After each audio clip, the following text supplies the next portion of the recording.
Hi friends, ಇವತ್ತು Toyota company ಲೋಡಿಂಗಿಗೆ ಬಂದಿದ್ದೆ. ಸಿಟಿಯಲ್ಲಿ ಸೆಕ್ಯೂರಿಟಿ ಬಂದು ಫೋಟೋ ತೆಗಿತಾರೆ ಗಾಡಿದು. ಆಮೇಲೆ ಪೇಮೆಂಟಿಗೆ ಕರ್ಕೊಂಡೋಗಿ ತೂಕ ಮಾಡ್ಕೊಂಬಂದು ಲೋಡಿಂಗಿಗೆ ಬಿಡಿಸ್ತಾರೆ.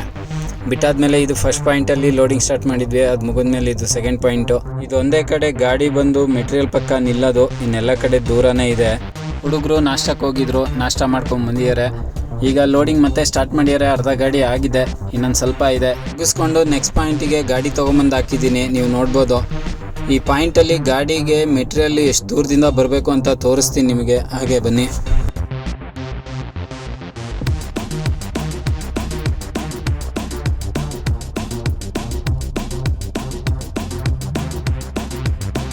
ಹೊತ್ಕೊಂಬರುವಾಗ ಏನಾದರೂ ಗಾಡಿ ಮೇಲೆ ಬಿತ್ತು ಅಂದರೆ ಸ್ಕ್ರ್ಯಾಚ್ ಆಗುತ್ತೆ. ಸ್ಕ್ರ್ಯಾಚ್ ಆದರೆ ಫೈನ್ ಕಟ್ಟಬೇಕು ಅವರು, ಅಷ್ಟು ರೂಲ್ಸು. ಆದರೆ ಗಾಡಿ ಮಾತ್ರ ತಕ್ಕೊಡಲ್ಲ, ಆ ಥರ ಇಲ್ಲಿ ನೋಡ್ಬೋದು. ಇದೇ ಪಾಯಿಂಟು. ನೀವು ಮೆಟೀರಿಯಲ್ ಹಾಕೋದು ಇಲ್ಲಿಂದ ಮೇಲ್ವರೆಗೂ ಹಾಕಿದ್ದಾರೆ.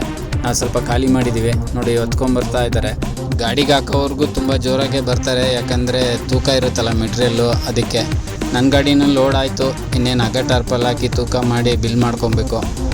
ಬಿಲ್ ತೊಗೊಂಡು ಕಂಪ್ನಿಗೆ ಬಾಯ್ ಮಾಡಿಕೊಂಡು ನಾನು ಹೊರಟೆ. ಸಂಜೆ ಟೈಮು ತುಂಬ ಟ್ರಾಫಿಕ್ ಇರುತ್ತೆ ಅಂದ್ಕೊಂಡೆ ಬಂದೆ. ಆದರೆ ಗೊರಗುಂಟೆಪಾಳ್ಯ ಸಿಗ್ನಲ್ ನೋಡಿದ್ಮೇಲೆ ಫುಲ್ಲು ಖುಷಿಯಾಗೋಯ್ತು.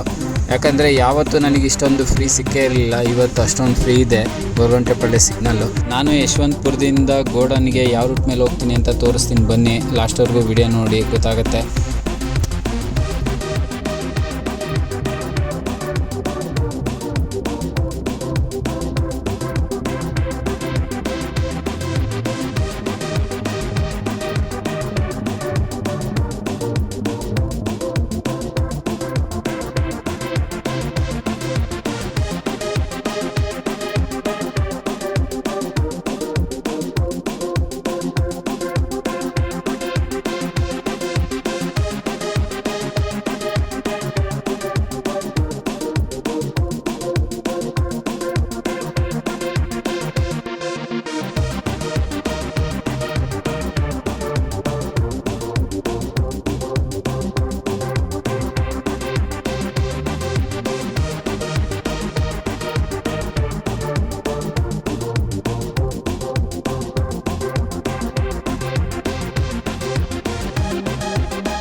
ನಾನು ಗೋಡನಿಗೆ ಬಂದೆ. ಗೋಡನಿಗೆ ಬರ್ತಾ ಲೇಟ್ ಆಗಿತ್ತು.